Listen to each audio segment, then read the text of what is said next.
সংসদ সদস্য আনোয়ারুল আজিমকে পরিকল্পিতভাবে খুন করার বিষয়টি নিশ্চিত হওয়া গেলেও এখনো খুঁজে পাওয়া যায়নি মরদেহ।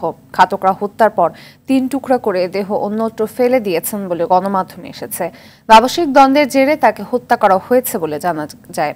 হত্যাকাণ্ডের ঘটনায় বাংলাদেশের সৈয়দ আমানুল্লাহ, শিলাস্তি রহমান ও ফয়সাল আলী ওরফে সাজি নামে ৩ জনকে গ্রেপ্তার করেছে গোয়েন্দা পুলিশ। এদিকে এমপি আজিমের খুনের ঘটনা তদন্তে ঢাকায় আসছে ভারতীয় পুলিশের বিশেষ টিম। আলোচনা হবে এদেশের বিভিন্ন তদন্ত সংস্থার সাথে।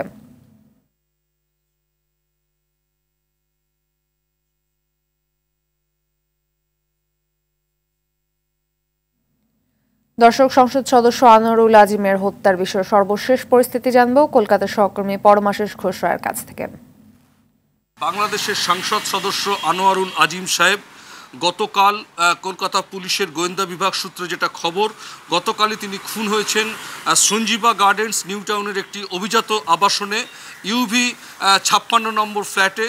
সেই ঘটার পরিপ্রেক্ষিতে যেটা জানা যাচ্ছে যে গত 12ই মে তিনি গেদে দর্শনা বর্ডার দিয়ে তিনি ভারতে এসেছিলেন। মূলত চিকিৎসার কারণে এসে তিনি প্রথমে 12 তারিখ সন্ধ্যায় উঠেছিলেন কলকাতার উত্তর শহরতলির বড়নগরে তার এক বন্ধু গোপাল বিশ্বাসের বাড়িতে, এবং পরদিন সকালবেলা তিনি বিধান পার্ক থেকে একটি ট্যাক্সি ডেকে তিনি চিকিৎসা করাতে যান। পরবর্তী সময় তিনি জানান তিনি জরুরি কাজে তাকে দিল্লি চলে যেতে হচ্ছে।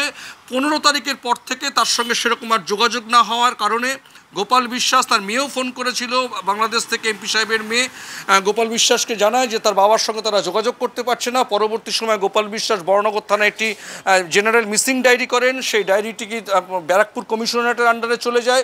সেখানকার পুলিশ কমিশনার অলোক রাজুরিয়া সংবাদ মাধ্যমকে জানান যে তারা এটা তদন্তের দিকে এগিয়ে নিয়ে যাচ্ছে। সে ব্যাপারে বাংলাদেশ উপদূতাবাস কলকাতা পুলিশের সঙ্গে, গোয়েন্দা বিভাগ ব্যারাকপুর কমিশনারেটের সঙ্গে, সেন্ট্রাল আইবির সঙ্গে এবং বাংলাদেশ পুলিশ প্রশাসন এবং গোয়েন্দা বিভাগের সঙ্গে কিন্তু উপদূতাবাস কিন্তু একটা যোগসূত্র ঘটিয়ে দেয়। খবর পেয়েছি যে বাংলাদেশ থেকেও কিন্তু পুলিশ প্রশাসনের আধিকারিকরা এসছে, সেখানে তদন্ত চলছে। ইতিমধ্যে যেটা জানতে পারা গেছে, সেই ইউবি 56-এর একটি ঘরের সেন্সার লক রয়েছে। সেই সেন্সার লক কিন্তু গোয়েন্দা অফিসারেরা তারা খোলার চেষ্টা করছে।